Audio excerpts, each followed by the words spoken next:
go to WSTU. It's Condo Solutions, hosted by Mark Breckville. All right, here we go. Peter Mullengarten, Treasure Coast Toyota, South Federal Highway Stewart.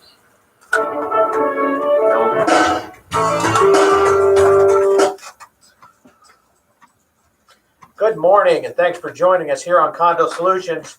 Every Monday morning from 9 to 10 o'clock, we talk about things that affect you and your condo and your homeowners association, things that you've got questions about or may wonder about. Maybe you're new to the condo HOA world down here in South Florida and not sure about some of the things that go on and have a question. That's why we're here. My name is Mark Breckville. I'm a local CPA and also a community association manager, and have been doing audits, taxes, and those kind of things for associations for a number of years now.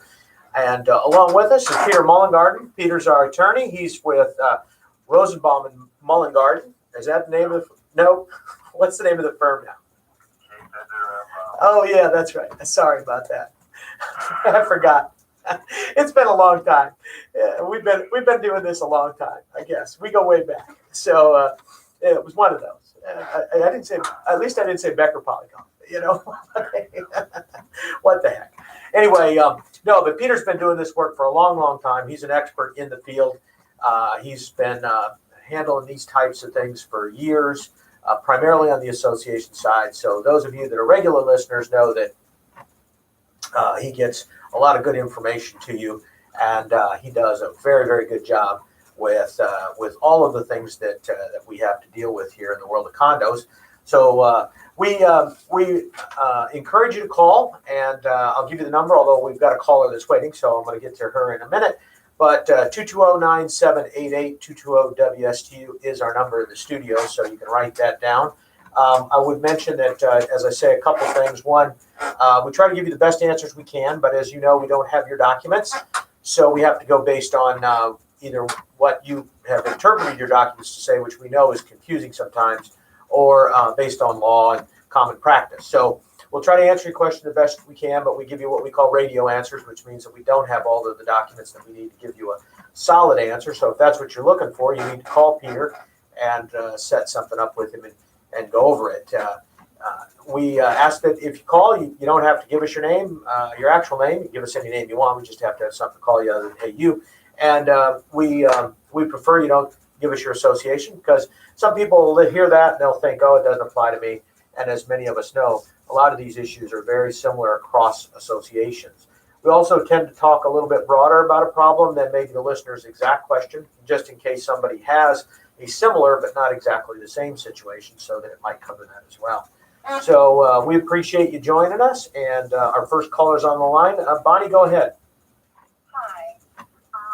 First off, I need to tell you a little bit of history about our condo association.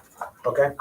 We got hit by Irma, and they're rebuilding our dock.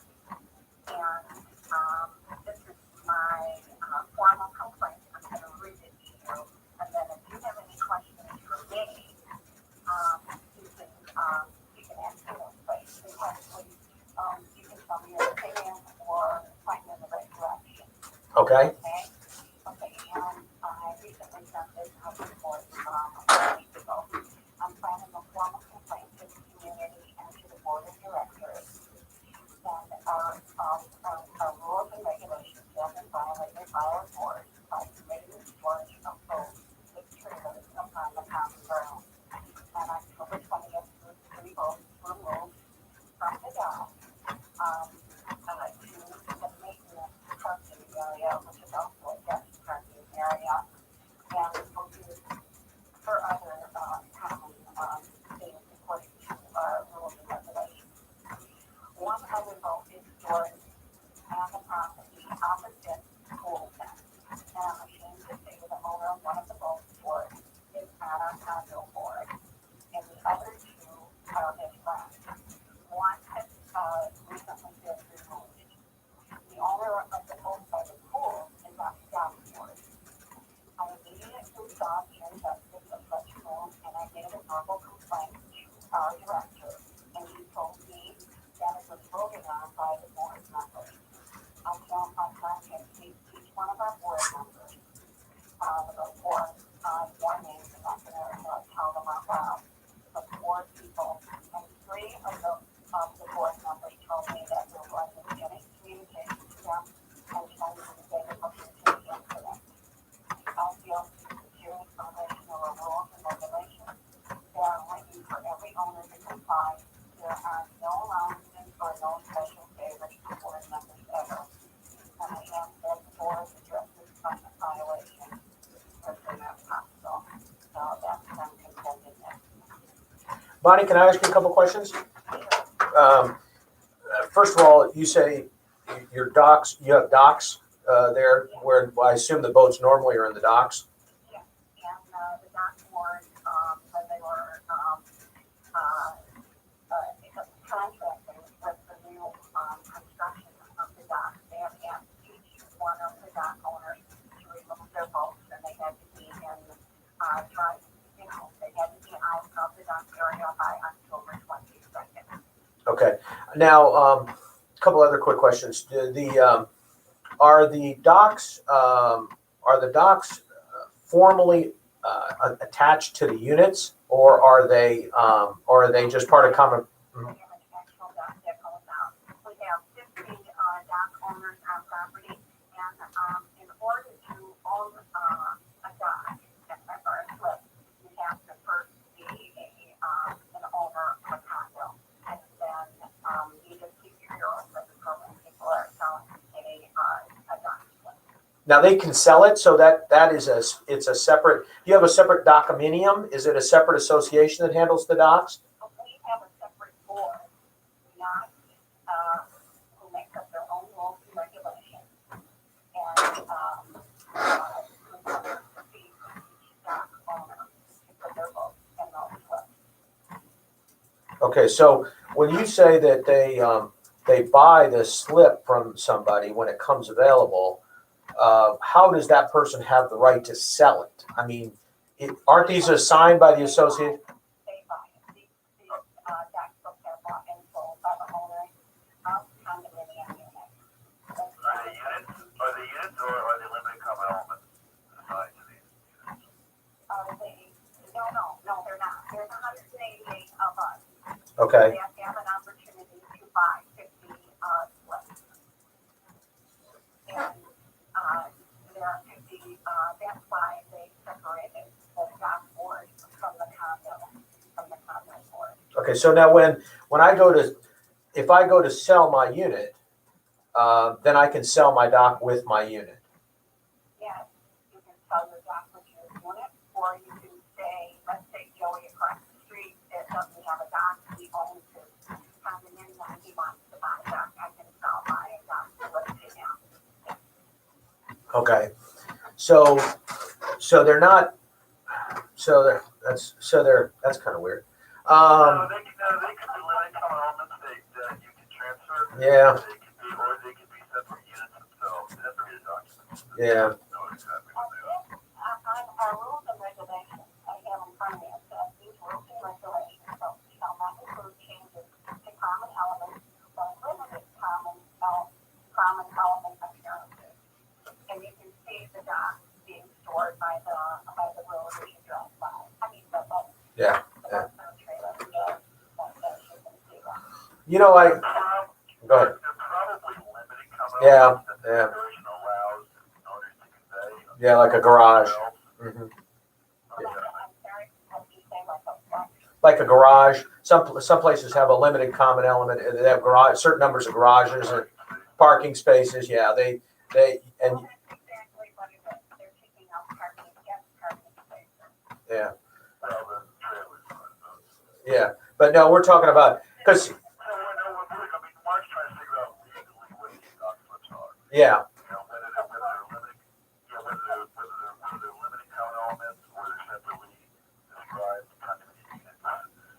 So, I'm not 'cause- sure for the purpose of this issue it makes that much difference. well, the reason I was kind of going there, Peter, and is that depending upon what there are and how they're structured, if the property was destroyed by a hurricane as a result of that natural disaster, there may be a provision for exceptions on what you do. I mean, that's what I was trying to figure out is, well, there might not be any in your documents, but there might be legally some rights that come about as a result. Once you've had a natural disaster like that, there are certain provisions, things that can be done by the board that typically you probably wouldn't be able to do on a temporary basis. So, for example, in a hurricane situation, the board is allowed to transfer reserves, and on a temporary basis is allowed to transfer reserves without a vote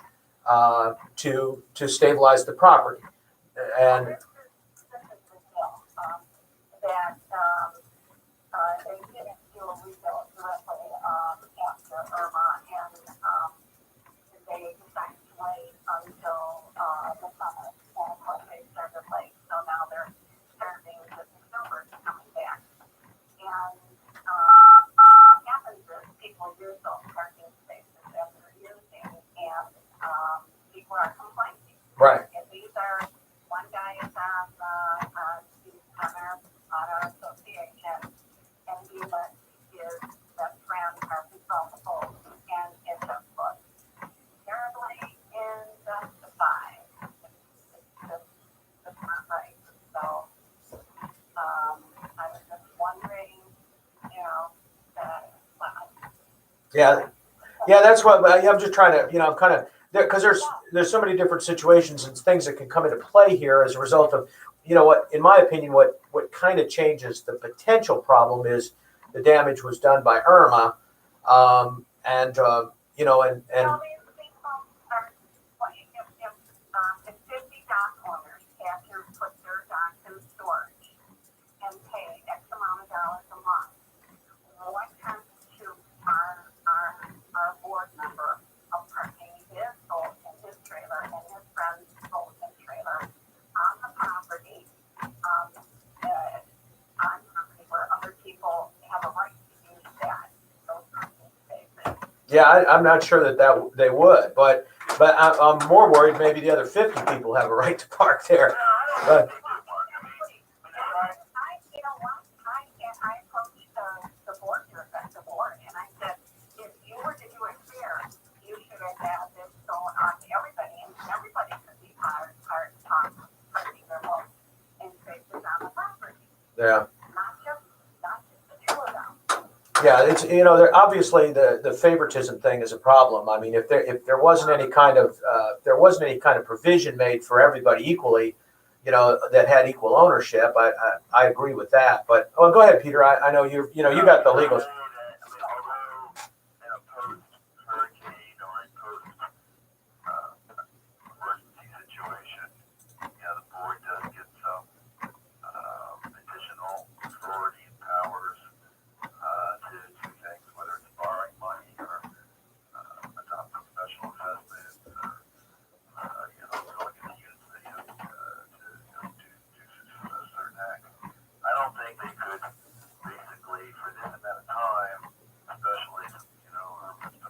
Right.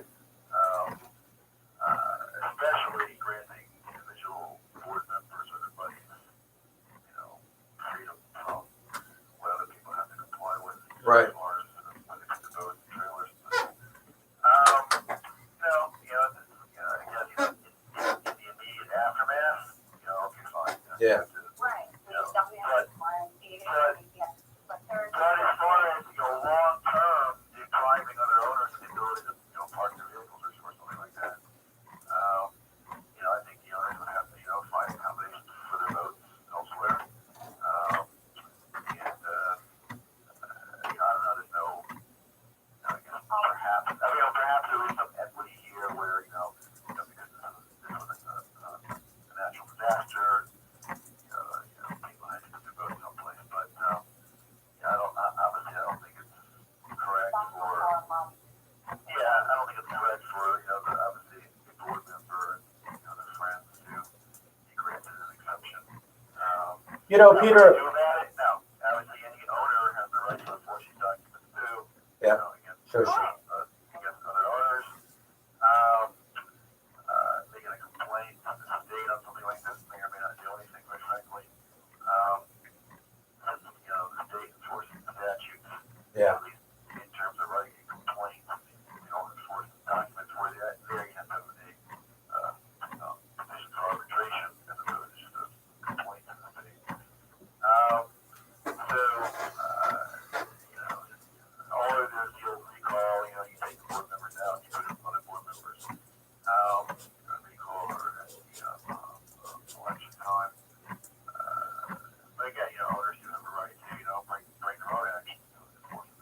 Peter, let me ask you this. Not on this, maybe not on this particular situation, but let's say that my unit is let's say my unit or limited common element, whatever it is destroyed in a hurricane, and the association's got the responsibility to reconstruct it. And for whatever reason, they haven't been able to do that, so I'm displaced. What kind of liability does typically the association have in that situation? Is that my liability to pay the cost of this displacement, or is that part of the costs that I could get reimbursed from the association? Wait, say that again? So say I've got just say my unit. I have a condo unit. It gets destroyed in a hurricane. My unit gets destroyed in a hurricane. I have to move out while the association is, redoing the stuff. And for whatever reason, they haven't been able to timely do that. So I have to leave. I can't live in my unit until they get it finished.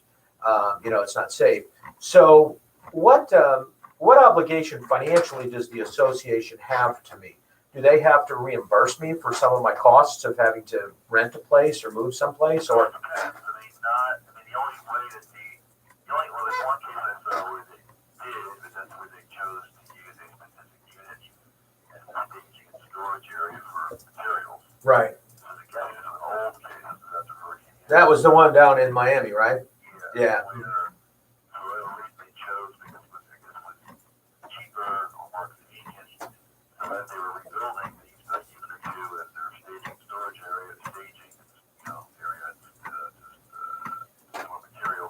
That particular owner was entitled, for the damage, or for the cost, I should say, of, being out of the unit. But typically, no, unless the association has been negligent in failing to timely rebuild. In other words, ordinarily, the association acts, reasonably and rebuilds. The association originally caused the hurricane. Right. So, every owner is on their own in terms of, the cost of being out of the unit. Now, the association takes an enormous amount of time in rebuilding and does not make and does not move forward, then there could be some liability there for expenses because the expenses were incurred, beyond what they should have been. And that's what I guess I was getting here. So there's the possibility that those 50 or so boats that did have to go find dry dock, they could argue that that because the association drug its feet on this thing, yeah, maybe they couldn't get a contractor.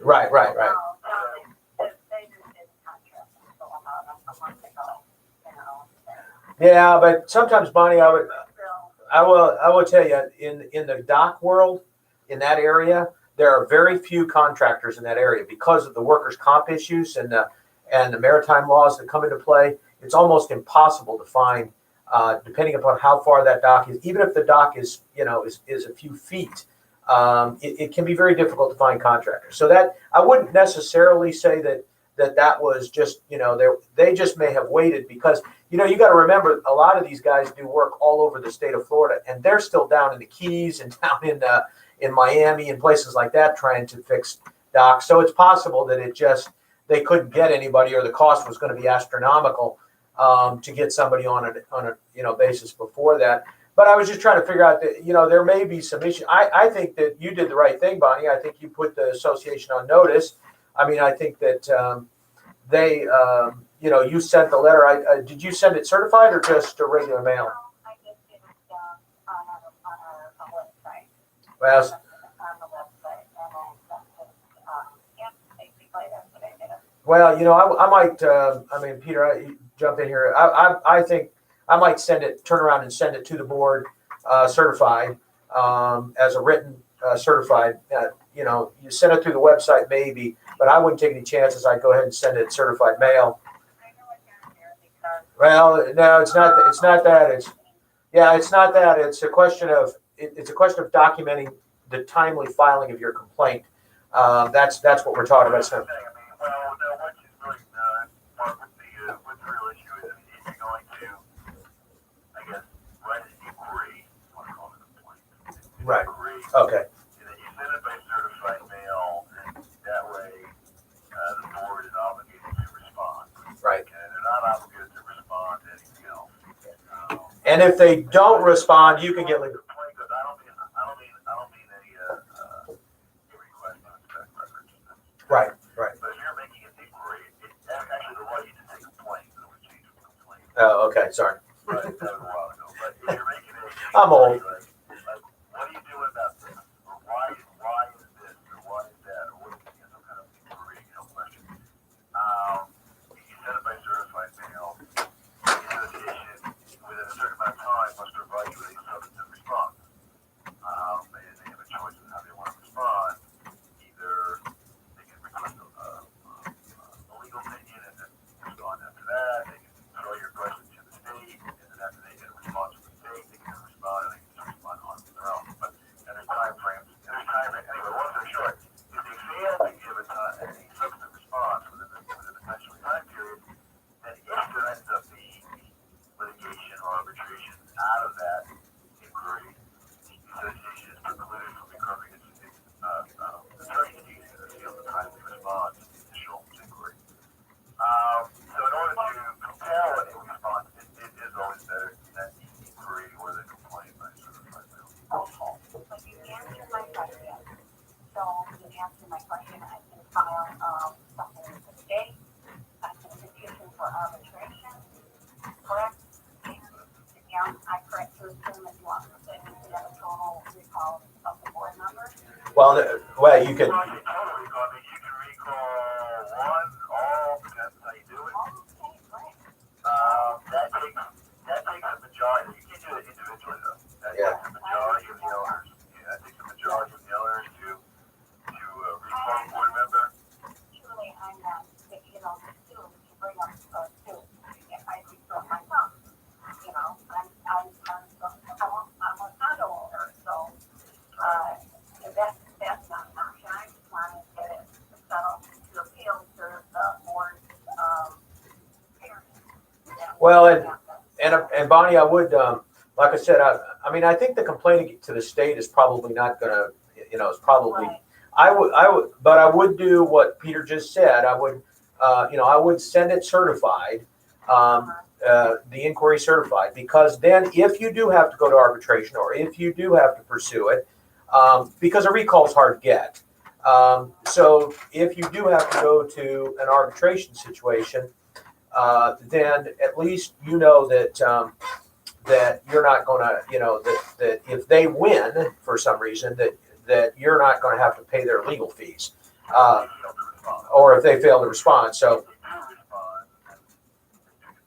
yeah. So you at least can force them to respond to it formally, because right now they don't have to respond to it. They can talk about it, but they don't have to take any formal response. They don't have to give you any formal response or even really deal with it. But if you make the inquiry the way, with the certified mail, they have to deal with it at least, or they open themselves up to the potential that that they'll have to cover their own legal fees. So I think that's probably, I think you went about it the right way. Actually, and I want to mention that just while you're online, for other people, you sent an inquiry through an email, through an informal process, just to let the board know, and then you checked out to see, what the response was. And I think that's the good way to go with it. And I think, and going maybe to a board meeting and when you get a chance to, to speak from the audience or whatever, complain about it. But I think you did it right. I mean, people can't just let those things go. That's not right. There are other unit owners that are being affected by the fact that they don't have the dock. And so you've got other people who, aren't bearing that cost. They're getting a free space and it's keeping them from, and then maybe as a result of that, people aren't so eager to move because they don't have the cost that everybody else has got. So I think you did it good. The other thing I think you could do is you could buy a really, really big boat and park it in your parking lot. And just say, that's right. Just get one and park it out there and say, here, I got my 50-footer that I'm parking out here. Yes. Thank you so much for your time, gentlemen. I appreciate it. No problem. We'll see what happens. Okay, well, good luck with it. Thank you very much. You have a blessed day. You too. Thanks. Bye. So, yeah, those are, that was an interesting question or issue because of so many different things that can come into play. Those are the kind of things that are really hard for us to speak on specifically because of, we don't have documents. We don't really even know legally how that property is structured, and so, we don't know what obligations or what situations are there. But I think you covered it pretty well, Peter, in terms of giving some of the opportunities that exist out there and how it should be handled. So that's good. I think it's a good that was a good discussion of it. I do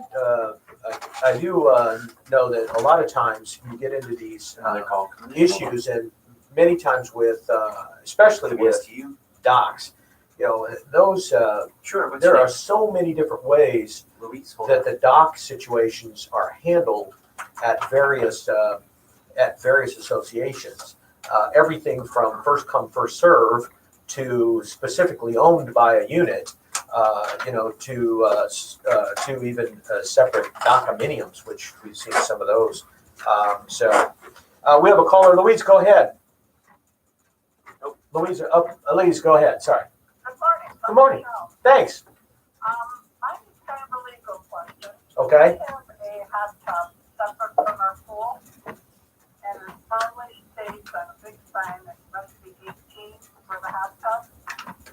Now legally, if parents let their child go in there, is the association off the hook? Legally, if the child should fall in there and hit her head or what? Not necessarily. I mean, it sort of depends. It's really hard to say that you're completely off the hook. In this world, Louise. It all depends on the facts and circumstances. I mean, you could argue that you had a clear sign, and it was the parents' duty to supervise their child. We have a mother sitting right on the edge of the hot tub, letting her 5-year-old at the most be in the hot tub. She's staring ahead. She had to see the sign because it didn't make sense. And I'm thinking, now whether she falls and hits her head on the side or reliable or. Well, and there's other things. It's a hot tub. The kids aren't supposed to be in there at that temperature. Right, 102. Yeah, and so that's why it's there. That's why they've got some age restrictions. It's nothing of safety other than that, they're not supposed to be in that kind of temperature. And it's like Peter says. Nowadays, more and more people are getting sued for all kinds of stuff. And what I think that you guys have done a pretty good job of mitigating that with a sign. You may have to look at it though. It depends on whether. It may be that it may need some sort of a gate around it, so that somebody would have to be let in. You have to get in the gate to get into the whole pool area. Right. No, but what I'm talking about is the hot tub itself. If you're restricting it by age, it might be one of those kind of things where you have to have some sort of a locking device so that a young child couldn't accidentally just walk over and walk in. Because the issue is not more that the mother is allowing it. It's that, it's there and there's a sign, but a 3-year-old can't read. So, or a 5-year-old might not be able to read it. So, there may be some kind of, potential liability there. You probably got signs up that say kids under a certain age have to be accompanied by an adult. So that might help a little bit. But I think more and more some of these things with the hot tub issues, and there's sanitary issues and all that kind of stuff. But I think more and more with these hot tub issues, that it is becoming a situation where a lot of the pools just had them big open area, and then the hot tub is just right next to the pool, and then you got kids, unless there's somebody there monitoring the situation on a regular basis, the kids don't. As a resident, if I observe that, am I okay to go up to the adult and child 18 to be in that hot tub? You can. Yeah. You can. Now is a reasonable restriction 18? I don't know. I mean, can a 16-year-old use a hot tub safely or Yeah. 18-year-old? That's another thing. Is that discriminatory against children? Yeah. It has to be based on safety. Actually, the biggest problem I've seen with hot tubs, because there's been a couple of lawsuits, has been the hot tub itself malfunctioning. People dying because the water got too hot, or the shutoff didn't work, or the timer didn't work. And Put the timer on. no, but there have been wrongful death suits because of deaths in hot tubs. Not with children, but with adults. But I would hesitate to say, that there is no liability because it just, Yeah, they sue. it just really depends upon the facts and circumstances. As Mark said, I mean, if the association knew or should have known that notwithstanding the sign that children were getting into it, could you have done something further to prevent that?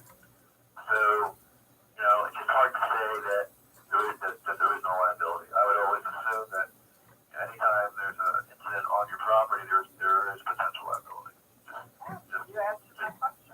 Yeah, and I think, Louisa, I think that, the thing that I think is appropriate is that the board, the board should be aware of it, and the board should probably formally, take some action to monitor the situation, at least to make sure that there's notification if they see somebody or whatever, like you're talking about. Because the one way that somebody will get around this thing is they'll say, well, nobody ever told me, but there's a sign there. Well, yeah, but I see people in here all the time. Yeah, and that's kind of the thing that happens is they say, well, nobody ever told me. I didn't realize it. So, I think your point of at least someone, going up and saying, hey, there may be a health issue here. I think I have a problem with these hot tubs because of the liability issues that are occurring, but everybody likes them. You got to have one.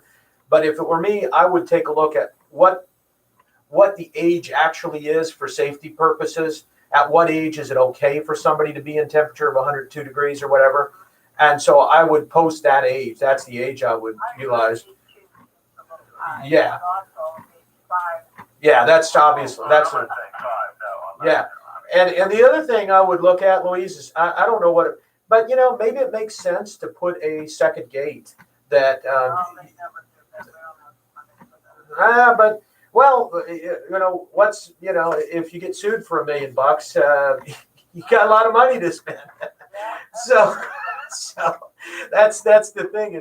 Nowadays it's getting to the point where, anything you can do to get that type of thing, the attorneys tend to go for the low hanging fruit. And, if you've done some of these things, they're probably not going to go after you because it's a tougher case, But anyway. And when you say that you don't have the money, that's one thing that a court will look at. We'll look to see how expensive was the fix as opposed to the potential risk of harm. Yeah. In other words, if the fix cost is, just to throw a number, $5,000. Right. Okay, to put in the gate, that was designed to prevent children, as opposed to what's the cost of the death of the child.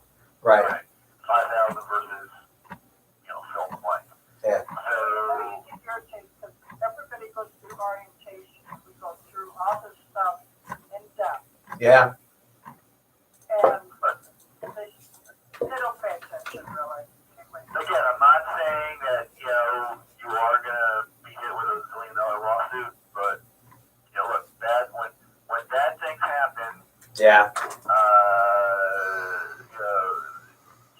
Juries and courts tend to look for a pocket to pay for. Yeah. So, Yeah, this will be one of these things, Louise. It won't be a situation where the kid got a little burnt or, had some heat exhaustion or whatever. This will be the one where the kid's got permanent brain damage. He's 6 years old. He's going to be permanently damaged for the rest of his life, and you're going to be paying how many ever. And you know what?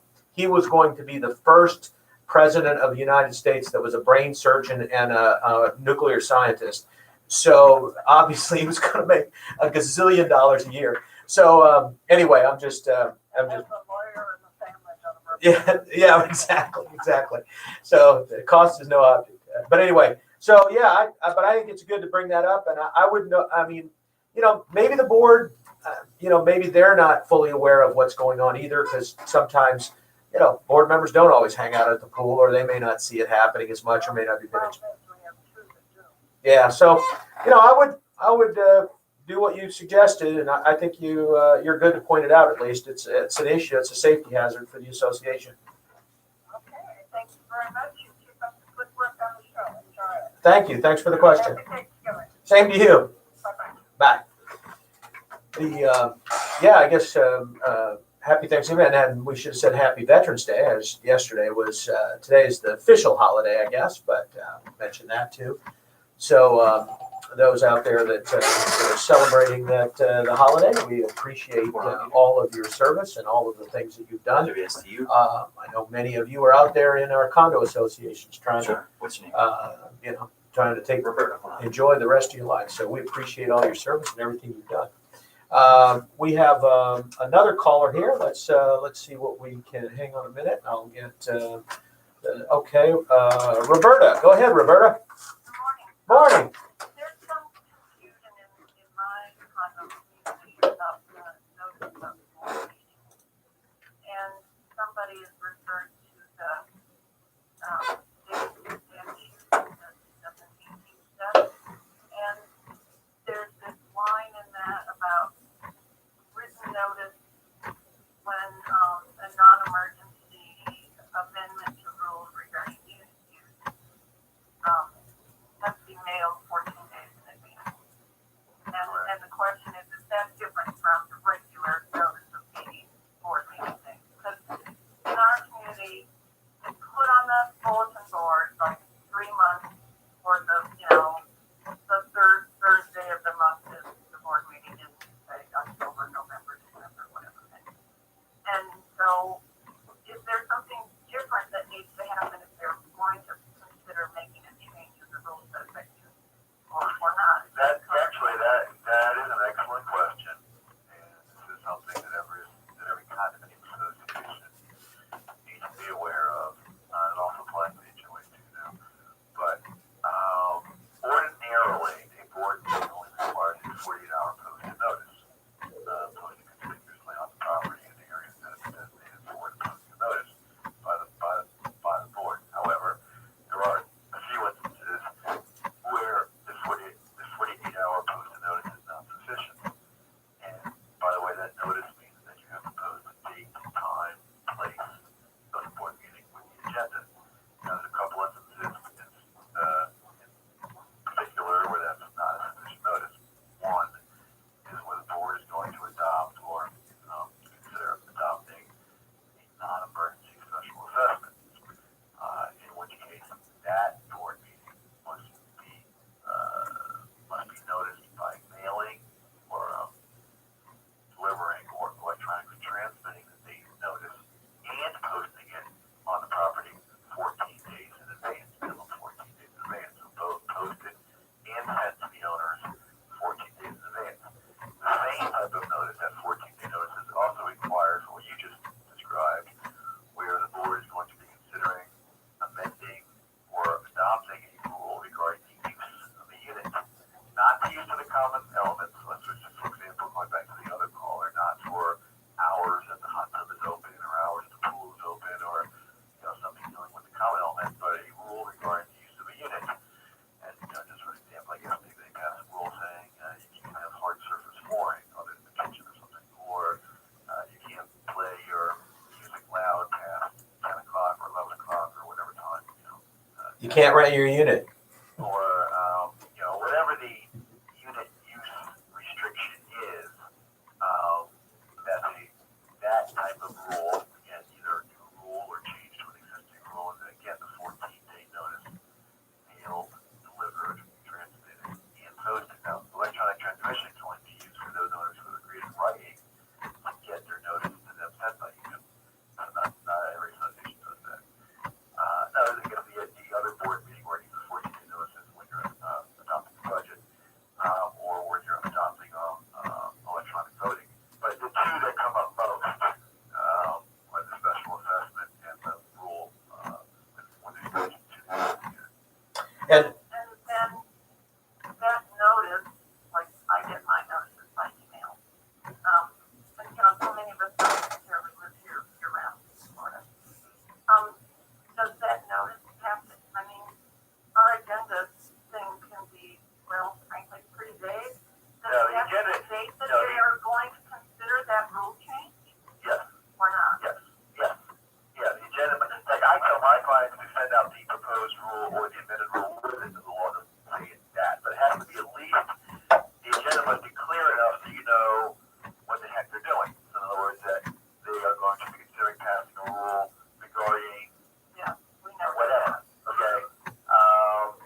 Well,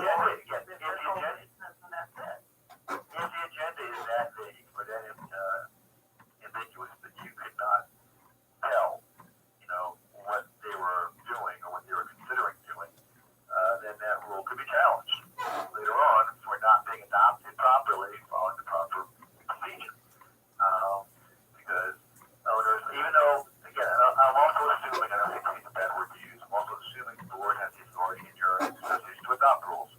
And owner approval. Normally the board does, but every now and then you see documents that require owner approval also for rules.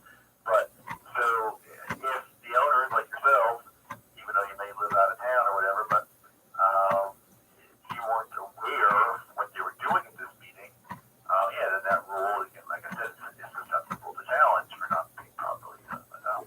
Peter, two things. One, I want to make a point. Roberta mentioned it. It sounds like, and I know for others, I want to make sure that people caught it. For a regular board meeting, you have to post an agenda. You don't just post, we're having it the third Wednesday of every month at 6:00 in the community building. It has to have an agenda with enough detail to understand what's going to be discussed. So you can't just say old business, new business, and that's it. You can't have those standard agendas that we see at that we see at some stuff where it says, call to order, approval of minutes, old business, new business, boom, we're done. That's not satisfactory notice. That is not, in my opinion, Peter, you can tell me if I'm wrong, but that doesn't meet the definition of notice. That's what I just said. Yeah, right. That you have to have a notice, an agenda means, what are you doing? Yeah. Okay. Doesn't have to be 20 pages long. Okay. But it needs to convey to the owner so they're aware of the business. Which topics? Right. So if we're considering adopting a rule regarding,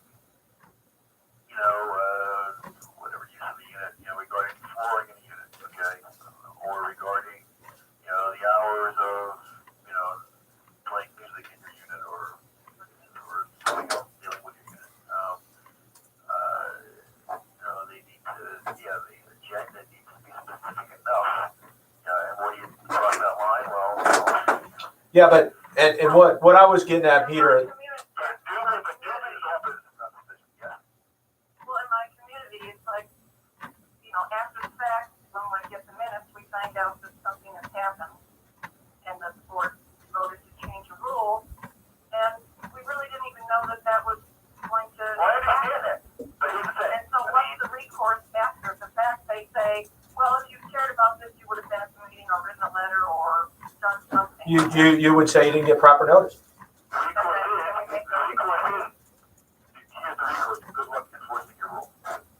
Yeah, because you can't enforce it because they didn't get proper notice. And the point I was making, and I want to make the distinction that you don't just have to have an agenda that has detail in it for one where a rule is being proposed. You're for anything. So the regular notice that you're given, the 48-hour notice, that regular notice that you're giving still has to have an agenda that has enough detail that the people know what's going to be discussed at that point. They're considering a new landscaping contract. They're considering a painting contract. They're considering whatever they're considering business-wise. It must be specified on the agenda. So owners understand, because owners can say, well, there isn't anything happening at this board meeting that I really care about, so I'm not going to go. Now, the owners have to know what's going on at the meeting, so the owners decide whether that's a meeting they want to attend it. So someone brought it up that under new business, and it's like out of the blue. That's not good. Then they would probably have to table it for the following month. Right. Yeah, and the only time that they can bring up something out of the blue, okay, so to speak, that's not on the agenda, is with a majority plus one of the board. So if it's, let's say it's a 5-member board, that would be 4, 7-member board, that would be 5. If the majority plus one of the board can add something at a meeting on an emergency basis, on an emergency. on the agenda, but then if they do that and they adopt whatever it is they're bringing up as an emergency, that must be ratified at the next board meeting. With proper notice. At the next board, with proper notice. So Mark is right. You really can't just say new business and start adding things on. New business means nothing.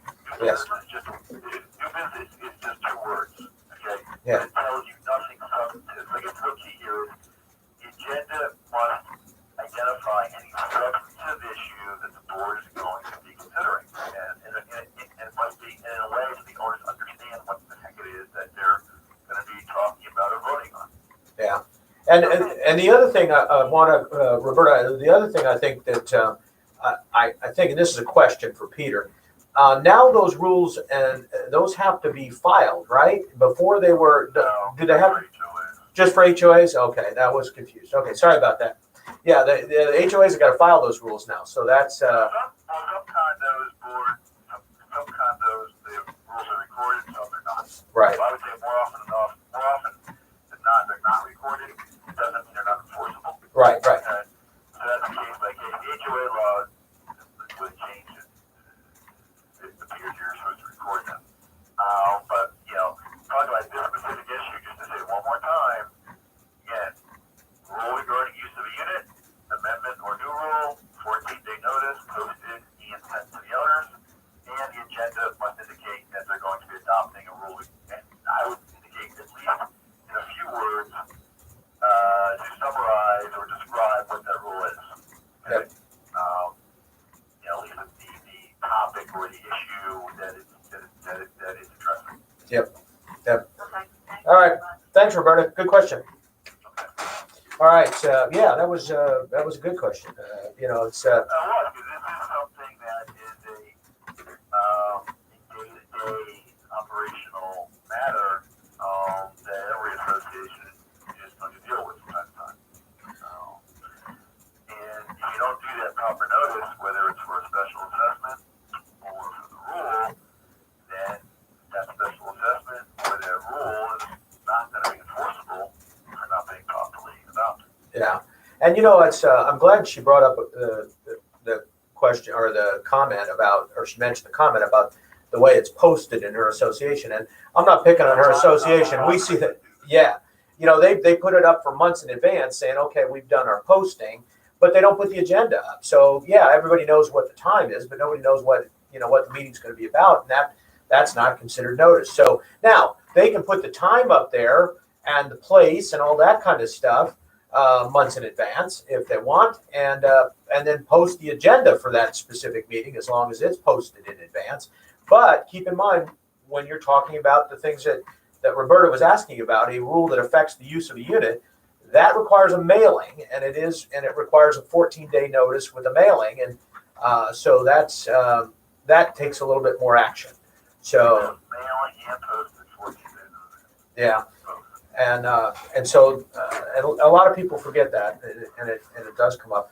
And now, what about and I assume maybe I was wrong on this, but what about rental? If you're restricting the rental of the unit, is that the same thing? I would not do that in the rule anyway. Yeah, I wouldn't mention that. I would yeah. put a rental restriction in your declaration. Okay, that's what That's my rule. All right. So and that is another thing too on some of this stuff is that Peter mentioned a couple of the items that might be considered as a rule, but some of these things, if you're talking about a severe restriction, even some of the architectural issues, may be better to put it in some sort of an amendment to your documents rather than just a rule. But anyway, we'll talk more about it next week. By the way, for those of you that are back for the season and you're joining us, we appreciate having you back. Take down the number, 220-9788, 220-WSTU. Let your friends know about it. We're here every Monday from 9 to 10 o'clock trying to help you solve the problems in your association, so make sure you do that. Peter, I appreciate you continually providing the expertise that you do, and I know our listeners do. And we'll look forward to hearing from you again next week right here on WSTU Digital 1450. We are Martin County's Heritage Station.